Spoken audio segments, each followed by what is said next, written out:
I'm 24 and my friend moved in with me after she lost her job about a year ago. We started sleeping together 3 months after she moved in. We're almost in a relationship and we do everything together. She's told me that she loves me, but she's hesitant to define our relationship. So we're basically a couple in everything but the name. Right now, she's visiting her mom. She had texted me that she missed me and she couldn't wait to get back. I texted her back saying, I miss you too, love. Apparently she was on a drive with her mom and she had her phone connected to her car and her mom accidentally had the text read out loud while trying to change the music. She called me up after and she was so furious. She blamed me for it and she sounded so angry. She said her mom was acting weird and said it was all my fault. She said that she's gonna get kicked out from her family because of me. I feel really numb. I really love this girl. She's amazing, but I feel like she just wants us to be in this limbo where she can spend time with me and then go back to dating and marrying a man. She doesn't even want to be my girlfriend. I feel so guilty for what I did. I just want to talk to her, but she's not picking up my calls and is giving me the silent treatment. She's never done anything like this before and I just feel so fucking lost on what I have to do here. Outing her was an accident and I don't know what to do.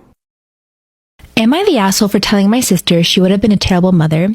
I, 17 male, have 2 sisters, Alice 29 and Miranda 33. I am much closer to Alice than I am to Miranda. Miranda is also not on good terms with her parents. Alice has 4 kids and is currently expecting child number 5, while Miranda can't have children, which her ex divorced her for. Miranda is very successful in life. She has a nice apartment, works a good job, and earns a decent amount of money.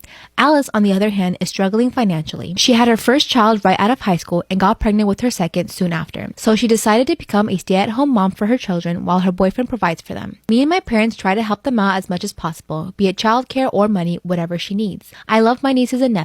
I take them to the park and play with the older ones. I really enjoy it. Miranda doesn't help out with them. She says it's because she's too busy. Well, she works long hours, but she doesn't have kids, so I don't know what she does on the weekends. She also doesn't help out financially, which I find unfair, since she makes so much money and all she does is spend it on herself, although she does give us very nice gifts for Christmas and birthdays. So here comes the part where I may have been an asshole. We got on the topic of Christmas presents, and I told her some of the stuff I wanted. She nodded and said she would give our parents a coupon for a much-needed vacation, and Alice some clothes she had mentioned, and also some new boots and jackets for her kids. I was a little stunned she didn't have any more for Alice, so I asked, why do you only get Alice the bare minimum? You can afford to help out more and you refused to out of spite. Miranda looked at me and laughed. She said it wasn't her business to feed 6 people, and that Alice was old enough to make her choices and live with the consequences. She knew what she was getting herself into and that she wouldn't pay Alice's way through life just because she kept having children she couldn't afford. I was stunned at how cold she reacted. I asked her how she could live her life being so selfish and uncaring, and she got angry and told me, listen kid, there are some things you're way too young for to be discussing with me, and this is one of those.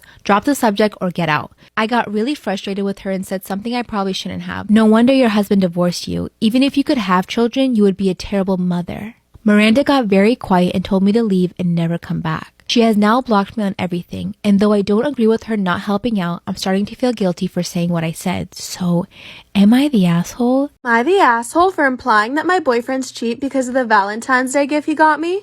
I, female 31, have been with my boyfriend, male 37, who's a single dad with 2 boys, for 2 years. He has a decent job with decent income and is into woodworking as a hobby. For Valentine's, birthdays, and every other celebration, he'd mostly give me jewelry and I get him his favorite gadgets or sports gear. Well, for this Valentine's Day, I got him sneakers, and I found out today that his gift for me was a wood frame photo of me, him, and the kids. I gotta say, I wasn't thrilled with it. When I told my boyfriend my honest opinion because he pushed me, he said that he couldn't believe this was my reaction. I pointed out that he has the money to buy me a $200 necklace at least so I could wear it at the engagement party.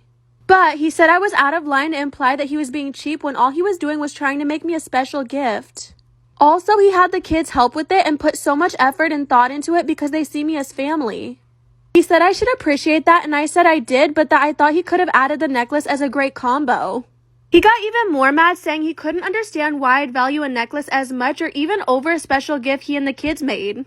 I feel like he blew this out of proportion since he asked for my opinion. Storytime about when I woke up to a hooded figure standing over me. Due to a multitude of factors, including a recent death of a close friend, I was unbearably depressed at this time in my life. For that reason, my family flew across the country to visit me in LA where I live. We thought it would be nice to visit Catalina Island. When we arrived, it became apparent to us that it was off-season. It was late November, the weather was cold, and as a result, the island was nearly empty besides locals and a few straggling tourists such as ourselves. Our first priority was to ditch our luggage so we could explore the island, so we immediately checked into our motel, though that word hardly does this place justice. I call it a motel because all the doors to the rooms exited to the outside, but in actuality our room was one of 20 to 30 quaint guest house looking buildings arranged in a sort of horseshoe shape around a walkway, with rooms on either side of the path. The entrance to the motel was essentially one of the points of the horseshoe, and if you walked dead straight, you'd reach the room that we were given, essentially on the corner before you have to go right to go further into the horseshoe. So from our room, one path led back to the street, the other further into the secluded maze of rooms. After a day of exploring and having just finished dinner, it was time for a cold, dark walk back to the room. Catalina Island is a decent distance from the mainland, and let me just say, it gets dark. Similarly dark was my headspace after the dinner conversation took a left turn and my overwhelming depression got the best of me. I pulled my black hoodie tighter over my freezing ears and walked ahead of my parents to the hotel room, telling them I just needed to go to sleep. And I did immediately. Depression sometimes makes that easy. I was already losing consciousness as they entered after me, drifting off without so much as a good night. I then woke up to my mom saying my name, a harsh whisper. The room had 2 beds, my parents' bed closer to the door and mine further in the room. My mom's voice cut through the silence again. She sounded concerned for me. I didn't blame her, considering my mental state at the time. Groggy, I rolled over. "What?" I asked. As my eyes adjusted to the dim moonlight coming in through the curtains, I saw her turn to face me. She was surprised to see me in my bed. Her eyes got wide. If I'm in my bed,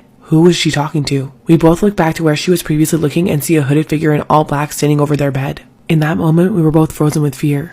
This moment seemed to last forever. Life isn't like the movies, where the characters unleash a blood-curdling scream. Sometimes the only thing that comes out is panicked and guttural. My mom's words became low and severe as she said my dad's name in a dire voice I've never heard her use before. Then the hooded figure did something so bizarre and unsettling. It didn't advance towards us, but instead crouched in the corner near where it stood. The way it crouched was so absolutely unexpected, even in regards to this already unexpected situation, that it terrified me. It seemed animalistic. I knew 2 things. The hooded figure had been standing over us sleeping, and it's not acting in any sort of way that I can understand. As opposed to the infinite moment of this figure standing over us mere seconds ago, the series of events that unfolded when my hulking ex-military dad woke up happened in an instant. Suddenly, we were at the door, not knowing which way the intruder went. My mom was screaming, "Get him! Get him!" My dad was running down one path of the horseshoe, further into the hotel, shouting through sheer adrenaline, "I'm going to fucking kill you!" I ran down the other path towards the street. When I got there, not a sign of the intruder, but it became suspiciously quiet behind me. I ran back to the room to find my dad quietly walking back, his head low. He gets really close to me and I hear him say, "It's a fucking kid." So basically, some young teen, tall and lanky as I am in my 20s, wearing all black including a black hoodie, went into the wrong room. Our room. The one time my parents just so happened to forget to lock the door. My mom woke up when he entered and seeing a tall person in a black hoodie thought it was me, assumedly leaving the room in a depressive episode. And when the hooded figure crouched, that was him realizing his mistake and panicking. He was scared of us. As I got back to the room, my mom walked out and hugs the kid, who was now crying his eyes out. I would be too if a massive ex-soldier was sprinting after me with murder in his eyes. My 29 male girlfriend, 24 female, tried to throw me under the bus when the police searched my house. First, I'd like to start off with some background. My girlfriend and I have been in a relationship for a bit over a year. She stays at my house about 75% of the time. We had no major problems before this point. On Saturday night, we were watching TV in the living room and suddenly there was a loud pounding and shouting at the front door. My immediate reaction was to call the police, but after a look out the curtains, I found that it was the police. At this point, I was extremely confused.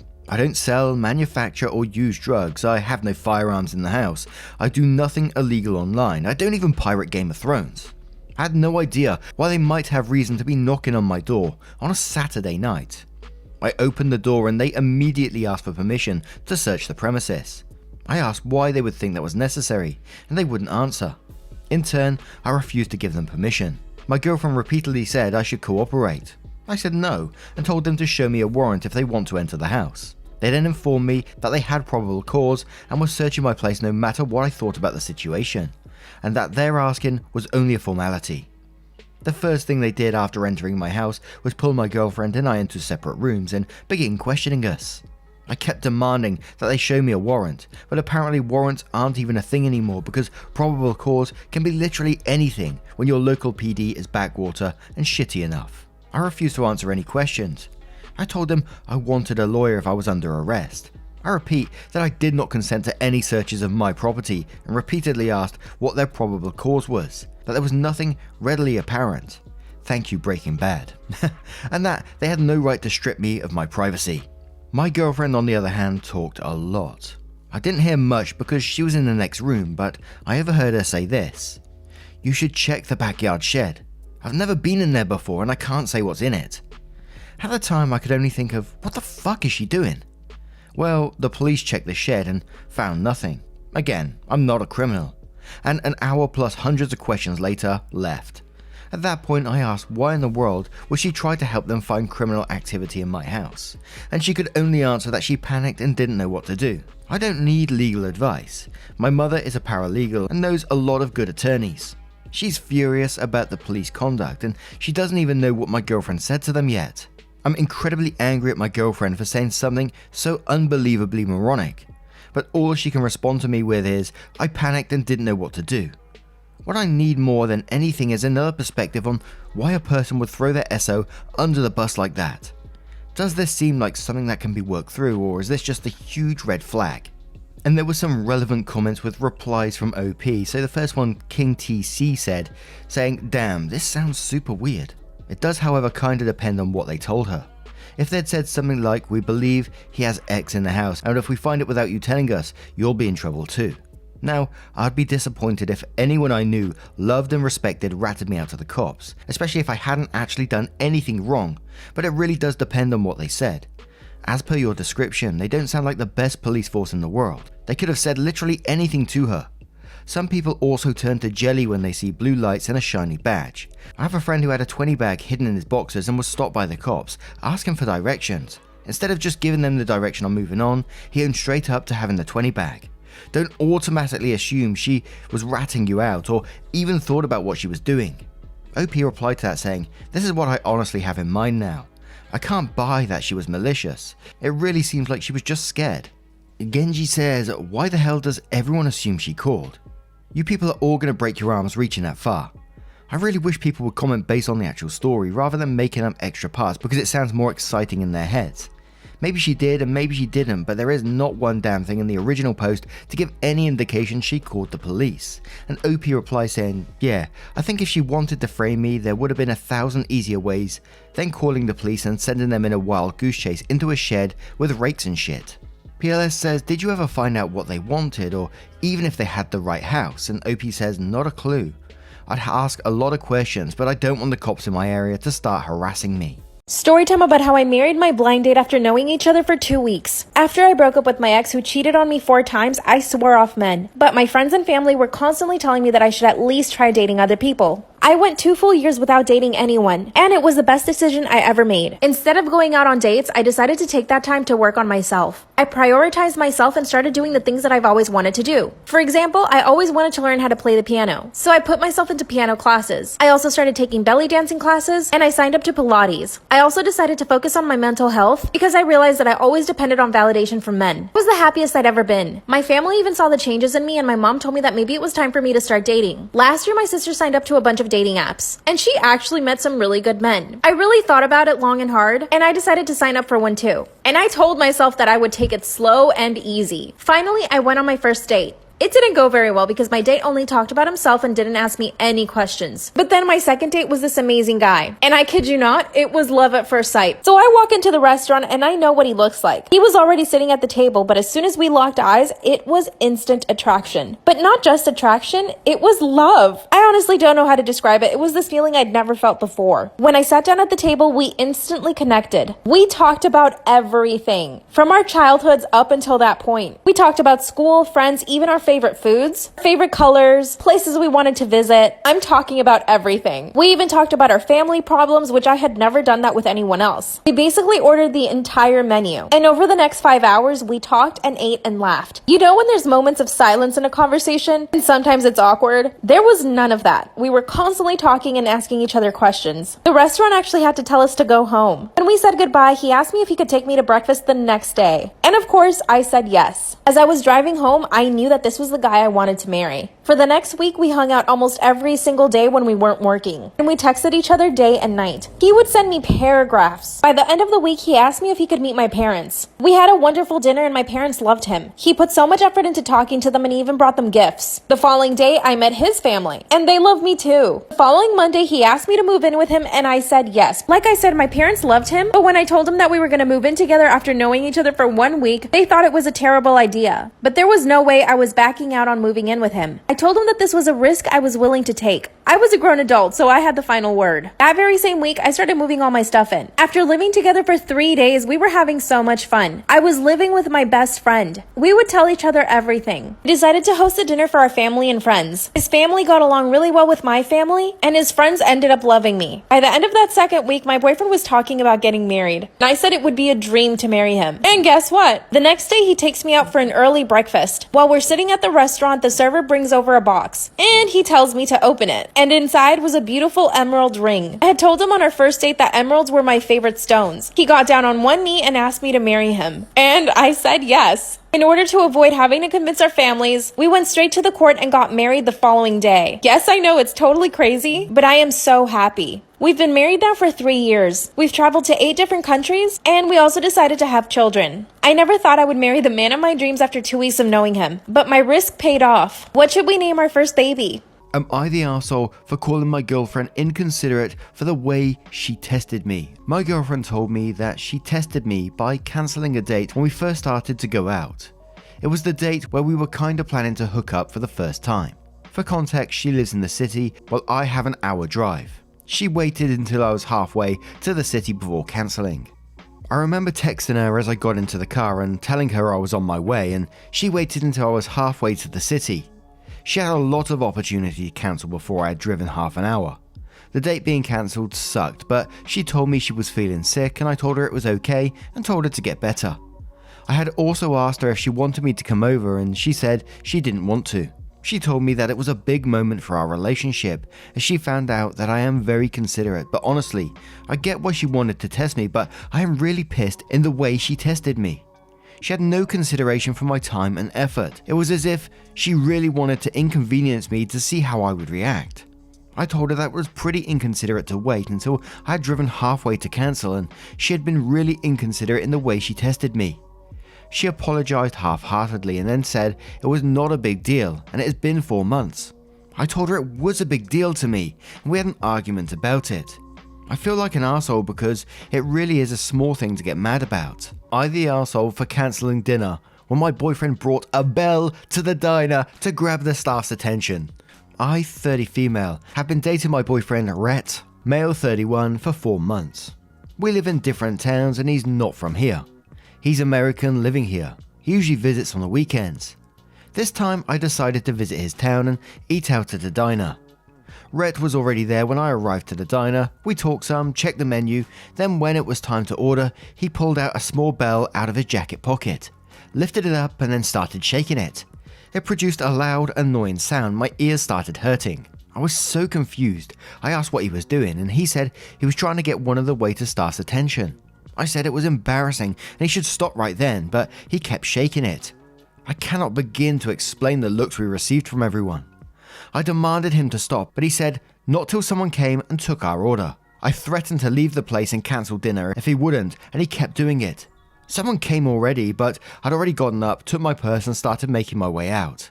He followed me and started arguing about walking out, but I told him that I couldn't take being embarrassed by him, and he got upset and said he didn't get why I thought the bell was embarrassing. Explained that it was a perfect solution for no longer being forced to wait till someone shows up. I asked if it was acceptable to do this in America, and he said yes, because it's a free country and people there usually don't give a shit. But I said it's inappropriate and embarrassing here. He said I was being too sensitive and overreacted over nothing. He insisted we go back inside, but I refused. We ended up leaving. He kept on about how I ruined dinner by cancelling it and offending him by acting like his behaviour is shameful.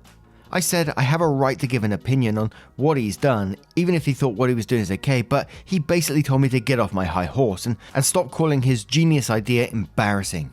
He's been sulking for days now and wanting an apology.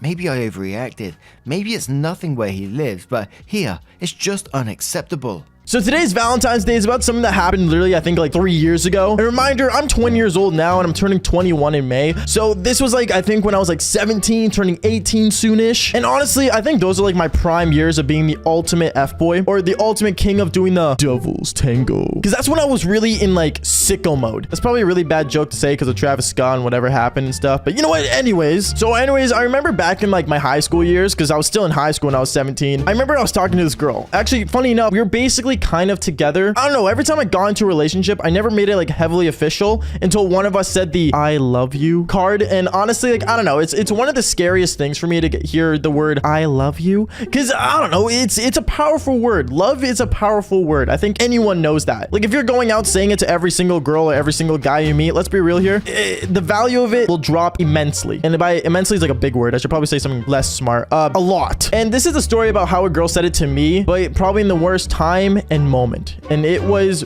bad. Really bad. But anyways, like I was saying, so I was with this girl and she was outstanding. She was, you know, she was nice to me and stuff, and we always talked and stuff and hung out. But the thing about her is that she was a really quiet girl. Now, usually me being with someone so quiet is not common. I'm not gonna lie, I like girls that can have some banter or talk to me, you know what I mean? But when it came to this girl, she was quiet but attractive and cute. In a way, it was kind of like the advice my friend gave me, silent but deadly. And I guess this girl was all that combined. She was silent, but I didn't know about the deadly yet. To be honest, we never got that far into a relationship. I think the most we ever did was kiss, which I mean, it was basic, you know, kind of weird for me not to get into her pants yet, but I mean, it was a different story. But going on, I remember one night specifically, it was the day of Valentine's Day, and she told me, hey, like my parents aren't home, like I don't know if you want to come over and like hang out and stuff. And in my head, I was kind of like, yeah, like I'm kind of down for that. Like it works. Like why not? Because obviously I'm not gonna say no to a girl inviting me over to her house. Like who would in reality? And obviously you guys obviously know, like when a girl invites me over, it's kind of like, hey, I want to do the devil's tango. That's basically what the message I got in my head. Sometimes it's not that, but you know, losers can't be choosers. But going on, like I was saying though, so she told me her parents weren't home, and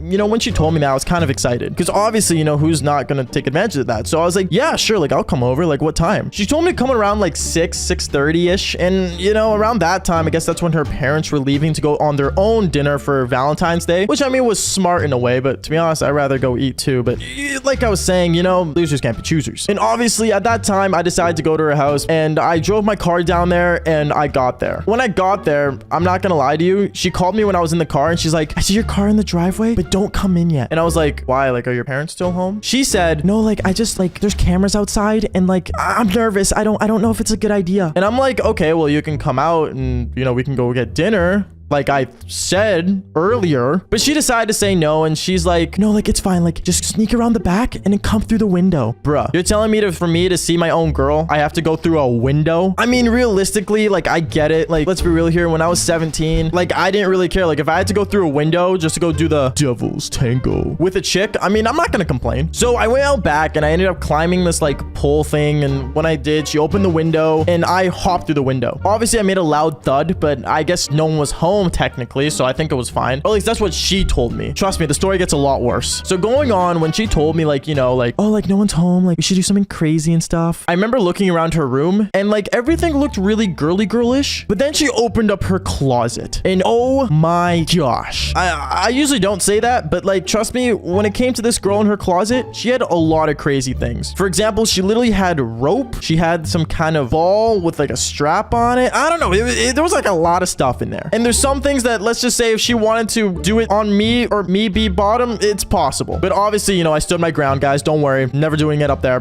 No square. Literally my no square. But going on though, like she had a lot of weaponry. We're gonna call it weaponry because I don't know about monetization for this video, but we're gonna play it safe today. So going on, I remember, you know, I started doing my thing, you know, we started talking, and then we started like, you know, doing basically the devil's tango. But before I actually got to do anything, she told me to wear a blindfold. Now this is where I got scared, because me wearing a blindfold isn't really something I like doing. I like to see what I'm working with, ladies and gentlemen, but apparently she was all good with it. She's like, just do it, like trust me, like it's gonna be fine. Oh boy. So obviously I put on the blindfold, and next minute I feel rope going around my arms, and when there was rope going around my arms, she started, you know, doing her thing, and let's just say I was laying there like a dead body, literally a dead body, as she was just doing her thing. Then I want to say like she was making a lot of noise and stuff, and then that's when she said it. She said it mid devil's tango, and she said the words to me, I love you. Bruh, what? She said it mid devil's tango.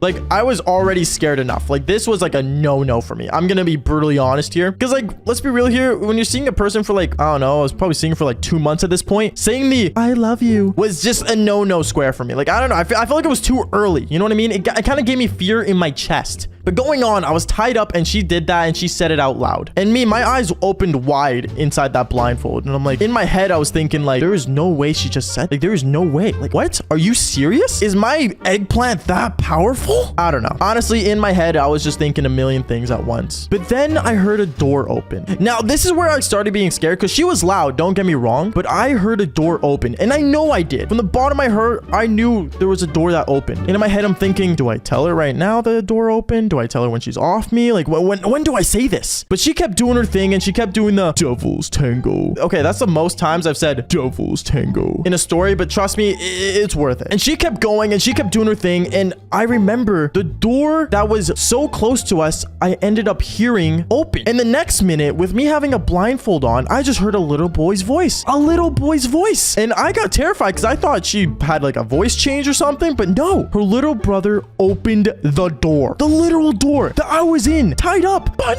naked. Like, it was the most scariest thing in the world. Like, I'm not even joking. Like, my heart was beating through my chest. Like, oh my goodness, there's a little boy right now looking at me and seeing my large eggplant, and I'm literally just sitting here laying down. I'm gonna die. Like, that was like literally my thought process. But the next minute, I heard her hop off me, and she's like, oh my goodness, like, what are you doing? Like, she started like freaking out and stuff, and then like she literally walked her like little brother out naked to another room and locked her in the room. Now you guys probably think, okay, like problem solved. Little brother's out of the room. No, it gets worse. It gets way worse because the next minute I'm hearing the phone dial and I'm hearing like a home phone dial going beep, beep, beep, beep, beep. And I just hear that over and over. And I'm like, dude, I think your little brother's calling someone. And at that point, I told the girl like, yo, just take off my blindfold right now. Like, I need to see what's going on. She takes off the blindfold. I just see her standing there, like, you know, basically wearing some kind of weird outfit. I don't even know. Like, she wasn't like naked, but she was wearing something apparently. And I just see and hear the little brother on the phone calling his parents, his literal parents that went out for a Valentine's Day dinner. At that point, I knew I was screwed. I was like, no, I'm not doing this. I am not doing this. But then the girl I was with was telling me like, oh, like, just calm down. Like, it's fine. Like, you're gonna be okay. And then in my head, I'm thinking like, no, I'm not gonna be okay. Like, this is bad. So obviously she gets back up and she walks her little brother back into the room again. And then I end up literally like laying there with my arms tied, basically like, okay, I'm going to leave. So what I do is I literally like kind of like move my arm up. Like I did kind of like a pull up on the bed and I started biting the rope off. And like, not like biting it like, oh, like super teeth. Like, no, like I literally like kind of like nibbled on it and pulled. And when I did, I managed to get myself out. So I wore my pants and I literally held my t-shirt on my hand and I jumped out the window. I jumped out the damn window. And when I did, I remember I jumped out the window, I ran into my car and I got in there, turned up my music and left. I left there so quick. You guys have no idea. Like, usually I don't speed in my car. By the way, at the time it was the Toyota Celica I had. But at the time I wouldn't usually speed, but this is one of those times where I had to speed. And I drove out of there like it was nothing. And obviously the next day she ended up coming up to me at school and she's like, hey, like, I just want to like talk about the other day. And I'm not gonna lie, the only thing that really got me like kind of worried was the part where she said she loved me. Because I'm not gonna lie to you guys, after like a week after that, I told her like, I'm not ready to get myself into something heavy. And that right there was probably my worst Valentine's Day I ever had. I lived with my amazing single mom who had a tough time raising me on her own.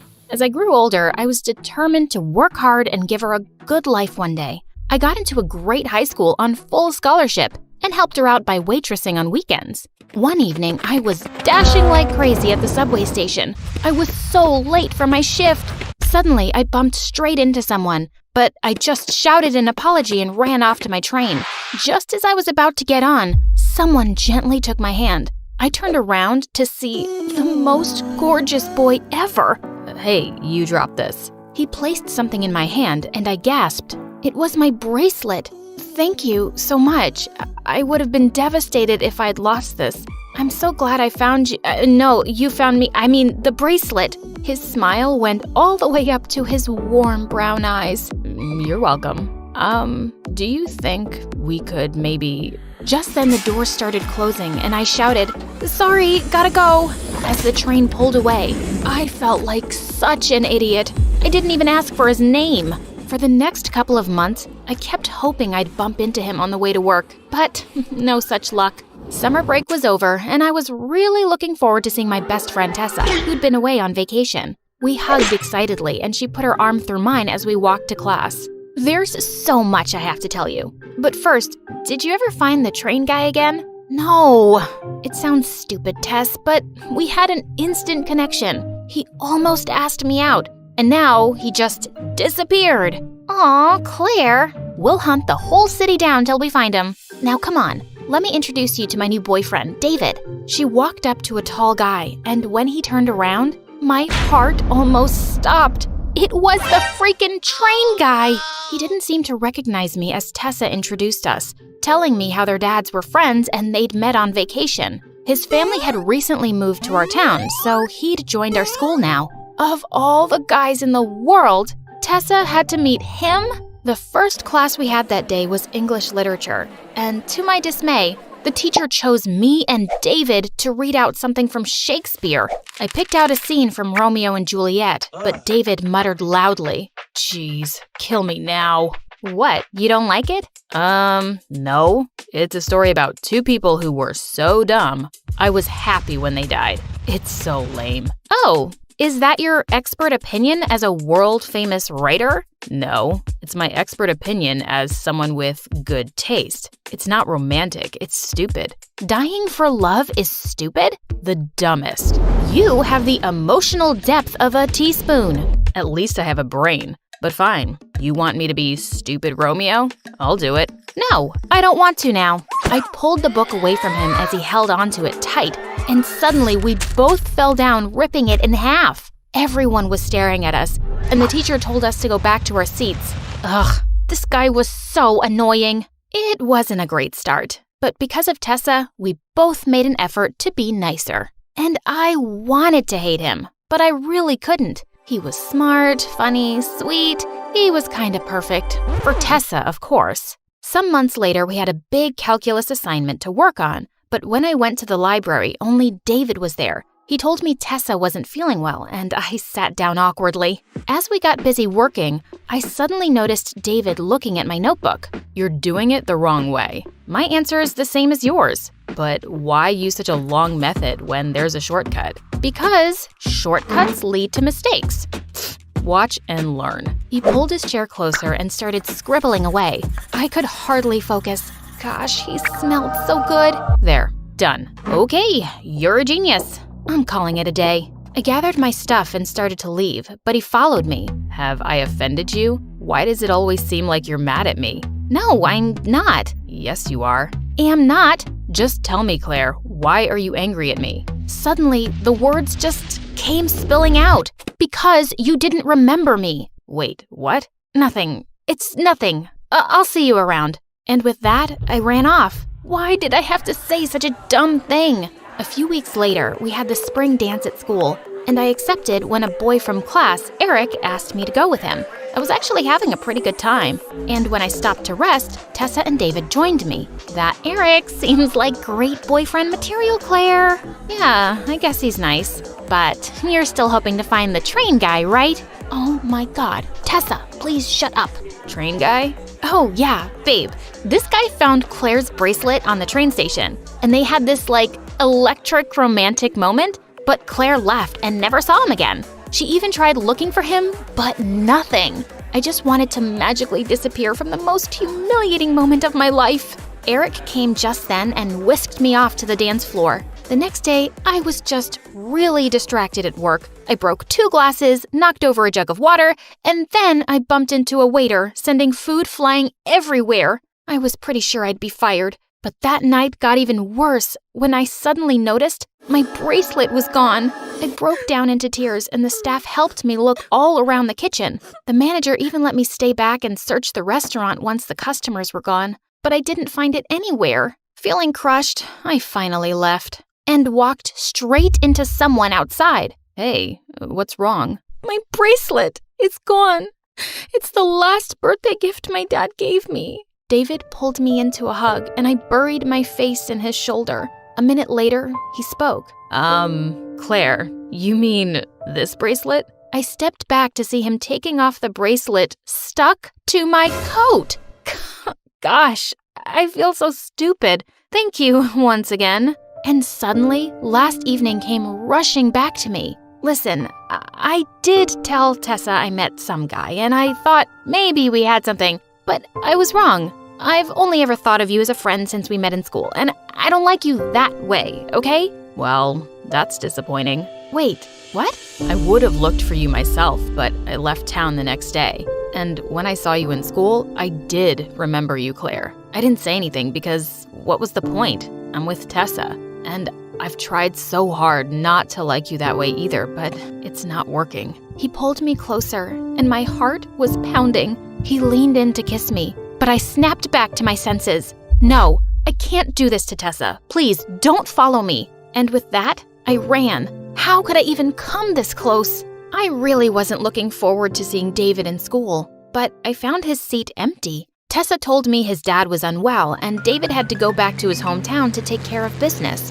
I thought he'd be back soon, but days turned into weeks and then months. The school year ended, and one day during summer break, Tessa called me to tell me she and David had broken up. What? Why? The long-distance relationship made us realize we weren't that good together. I'm sure we can still be good friends, but that's all we'll be now. I hardly knew what to say. I wanted to call him and ask him how he was doing, but I decided against it. A few weeks later at the restaurant, I walked over to a table to take someone's order, and I nearly fell back when I saw David sitting there. David, you're back. It's been so long. Well, I'm here now. I guess you heard about me and Tessa? Yeah, sorry it didn't work out. It was the right thing for both of us. Claire, do you think that maybe... Just then, Eric walked in and kissed me on the cheek. Babe, is your shift almost over? Oh, hey man, you're back. David tried to hide his shock as he realized I was dating Eric now. He'd asked me out a week after the dance. Suddenly, he got up to leave. I just remembered something important. I'll see you guys in school. Gosh, we really had the worst timing. Some weeks later on my 16th birthday, Eric turned up in a limo to take me to dinner. But when we got to this fancy restaurant, I was shocked to see my entire class there. It looked like he booked the whole place. But to top that, Eric jumped onto a chair suddenly, holding a mic. Happy birthday to the most amazing girl. To show you how much you mean to me, I'm gonna embarrass myself now with this song I wrote for you. He started singing, and I couldn't stop laughing. He was ridiculous. Just then, the mic suddenly died, and everyone heard David saying, "What a loser." There was a pin-drop silence as everyone turned to him, and Eric was furious. Dude, is there a problem? Yeah, just one thing. I don't understand what Claire sees in you. God, he was so rude. Before I could tell him off, Eric leapt forward and grabbed him by his collar. David pushed him back and he ended up falling in the cake. He attacked David again, and they both went crashing into another table. Oh my God, stop it! David, what's wrong with you? I pulled him outside. Your boyfriend attacked me first. You deserved it. What's your problem with Eric? He's so annoying and lame, but I guess you like that. He's your Romeo. I like him because he's sweet and caring and really rich. I suddenly slapped him hard. Did you just call me a gold digger? Gosh, you're being such a jerk. Wait, no, I'm sorry. I didn't mean that. And I don't hate Eric. I just hate that I missed my chance with you again. I wished every day I'd followed you on that train, and things could be different. Oh, so what was I in the middle of all this? A mistake? We turned around in horror to see Tessa behind us. So, you did find your train guy, Claire? And all this time we were together, you two were in love? Were you secretly making out? No, Tessa, of course not. Why should I believe you? You lied to my face for so long. I tried to stop her from leaving, but she pushed me to the ground. I'm done with both of you. She stormed off furiously, and I just went back inside. This was a nightmare. The next few weeks were awful. Tessa refused to talk to me. I refused to talk to David, and everything was a mess. Then Tessa didn't come to school for a couple of days, and I began to feel worried. I finally asked the teacher, and she told me Tessa and her sister had been in an accident. Oh my God! I went straight to the hospital and found Tessa in the waiting area. I rushed forward and hugged her tight, and she hugged me back. I'm okay, but my sister's in surgery. I'm just so glad you're here, Claire. I held her hand through it, and we were so relieved when the doctors told us she was going to be okay. We took a walk outside, and Tessa turned to me. Claire, how could you be so stupid? Why didn't you tell me David was the guy? You would have hated me even if I had, Tessa. And it doesn't matter now. I'm with Eric. Just listen to yourself, dummy. You're with Eric, but you're not in love with Eric. I just ignored her. I wasn't hurting Eric now. I'd messed up things enough. A few weeks later, Eric was having a Christmas party at his place. When I came down all dressed up, Mom said a package had arrived for me. I opened it and gasped. There was a beautiful pair of earrings inside that perfectly matched my bracelet. A note fell out. This was supposed to be your birthday present. I'm really sorry for everything, Claire. I'm leaving tonight and I'll be transferring back to my old school. I hope you and Tess patch things up. David. What? I couldn't believe he was leaving for good. I went to the party with a heavy heart, and there I had another surprise waiting. Eric immediately pulled me into a room and popped out a freaking diamond ring. What are you doing? Claire, let's just get engaged. My family would be so pleased if we announced it tonight. We won't get married right away, of course, but... Eric, please stop. I can't. He looked at me in shock. It's because of David, isn't it? Well, yes and no. I don't want to be engaged. I don't want my life planned out for me. You're a great guy, but I'm not ready for this. I'm sorry. He quietly kissed me on the cheek and just left. And I immediately called an Uber to the train station. I looked around frantically for David, and just then I saw him climbing onto the train. As I hopped on after him and took his hand, he turned around in shock. Claire, what are you doing here? Taking a train ride with you? Also, I broke up with Eric. We're both single now, so what do you want to do about it? He smiled like the first time I saw him. Do you think we could maybe get dinner sometime? Finally! Yes!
Hi guys, thank you for watching. I love you guys so much. Please like and subscribe to see more great videos. See you again.